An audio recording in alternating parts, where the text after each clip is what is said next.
Assalamualaikum warahmatullahi wabarakatuh. Halo semuanya, apa kabar? Kali ini saya akan menjelaskan tentang 3 materi pembelajaran. Materi yang pertama berjudul Landasan Yuridis Sistem Pendidikan Nasional. Materi pertama ada 5 kajian. 1. Amanat dan cita-cita pendidikan dalam Undang-Undang Dasar 1945. 2. Definisi pendidikan, pendidikan nasional, dan sistem pendidikan nasional. 3. Dasar, visi dan misi, tujuan, strategi pendidikan nasional, dan prinsip penyelenggaraan pendidikan. 4.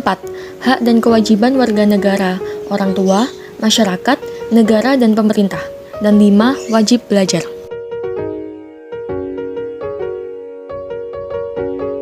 Amanat dan cita-cita pendidikan. Amanat pendidikan tertuang pada pasal 31 ayat 3 Undang-Undang Dasar 1945.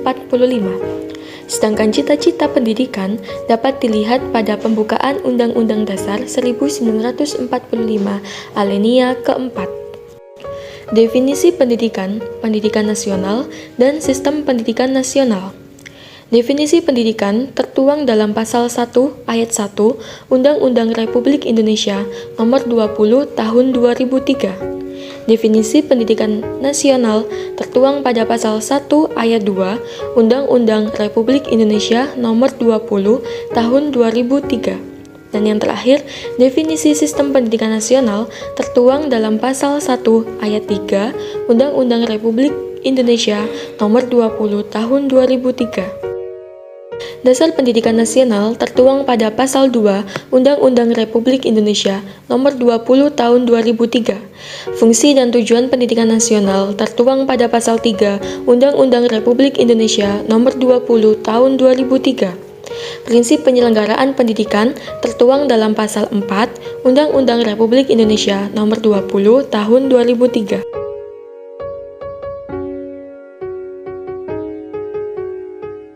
Visi dan misi pendidikan. Visi, terwujudnya sistem pendidikan sebagai peranata sosial yang kuat guna mewujudkan manusia yang siap untuk menjawab perubahan zaman. Misi diantaranya: 1. Mengupayakan pemerataan pendidikan. 2. Memfasilitasi pengembangan pendidikan. 3. Meningkatkan kualitas pendidikan. 4. Meningkatkan keprofesional lembaga pendidikan. 5. Memberdayakan peran masyarakat. Hak dan kewajiban warga negara, orang tua, masyarakat, negara, dan pemerintah. Hak dan kewajiban warga negara tertuang dalam pasal 31 ayat 1 Undang-Undang Dasar 1945. Hak orang tua tertuang pada pasal 7 Undang-Undang Republik Indonesia Nomor 20 Tahun 2003. Hak dan kewajiban masyarakat tertuang dalam pasal 8 dan 9 Undang-Undang Republik Indonesia tahun 2003. Hak dan kewajiban negara tertuang dalam pasal 31 ayat 4 Undang-Undang Dasar 1945. Hak dan kewajiban pemerintah tertuang dalam pasal 10 Undang-Undang Republik Indonesia Nomor 20 Tahun 2003. Wajib belajar ialah program pendidikan minimal yang wajib diikuti warga negara Indonesia atas tanggung jawab pemerintah. Jadi, ada 2 bentuk landasan yuridis tentang pendidikan nasional. Materi yang kedua berjudul Landasan Yuridis Penyelenggaraan Sistem Pendidikan Nasional pada Jalur, Jenjang, dan Satuan Pendidikan. Teman-teman, di materi kedua ini ada 5 kajian loh. Jalur jenjang, jenis, dan satuan pendidikan. Jalur pendidikan. Dalam pendidikan nasional, terdapat 3 jalur pendidikan, tertuang pada pasal 13 Undang-Undang Republik Indonesia Nomor 20 Tahun 2003. Jenis pendidikan ialah kelompok pendidikan yang didasarkan pada kekhususan tujuan pendidikan dalam suatu satuan pendidikan, terdapat pada pasal 1 ayat 9. Satuan pendidikan merupakan kelompok layanan pendidikan yang menyelenggarakan pendidikan pada jalur pendidikan formal, non-formal, informal pada setiap jenjang dan jenis pendidikan. Yang kedua, pendidikan anak usia dini, pendidikan kedinasan, pendidikan keagamaan, dan pendidikan jarak jauh. Pendidikan anak usia dini merupakan upaya pembinaan yang ditujukan pada anak sejak lahir sampai usia 6 tahun. Pendidikan kedinasan tertuang pada pasal 29 Undang-Undang Republik Indonesia Nomor 20 Tahun 2003. Ada juga pendidikan keagamaan yang tertuang pada pasal 30 Undang-Undang Republik Indonesia Nomor 20 Tahun 2003. Kemudian pendidikan jarak jauh ialah pembelajaran yang dilakukan melalui teknologi komunikasi karena pendidik jauh dari peserta didik. 3. Kurikulum, bahasa pengantar, peserta didik, pendidik, dan tenaga kependidikan. Definisi kurikulum tertuang pada pasal 1 ayat 19 Undang-Undang Republik Indonesia Nomor 20 Tahun 2003.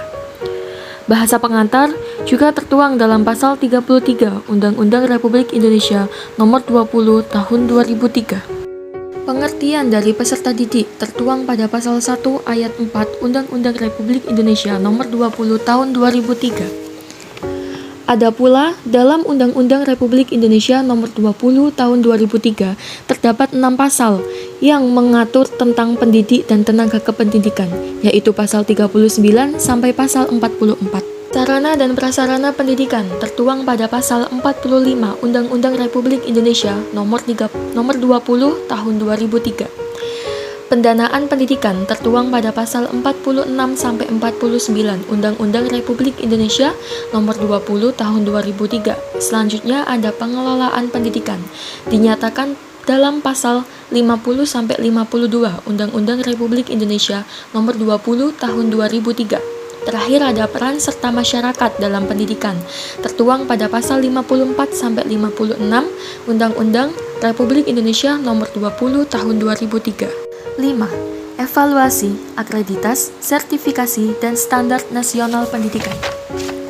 Pertama, evaluasi tertuang pada pasal 57 dan 58 Undang-Undang Republik Indonesia Nomor 20 Tahun 2003. Kedua, ada akreditas yang tertuang dalam pasal 60 Undang-Undang Republik Indonesia Nomor 20 Tahun 2003. Selanjutnya ada sertifikasi yang dapat dilihat dalam pasal 61 Undang-Undang Republik Indonesia Nomor 20 Tahun 2003. Terakhir, ada standar nasional pendidikan. Bisa dilihat pada pasal 35 dalam Undang-Undang Republik Indonesia Nomor 20 Tahun 2003. Kesimpulan pada materi kedua.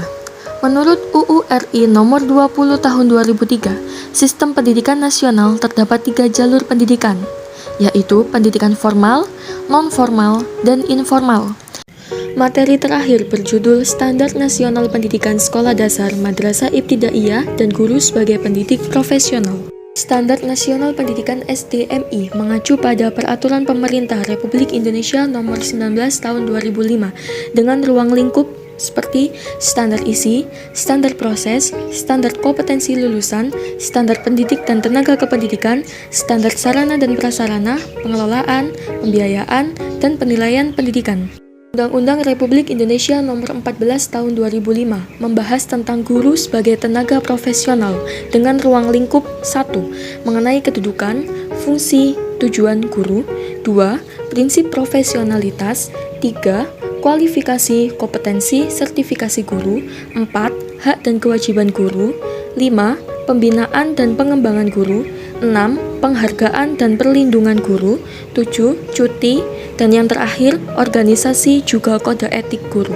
Sekian video pembelajaran kali ini. Wassalamualaikum warahmatullahi wabarakatuh. Jumpa lagi. Enjoy!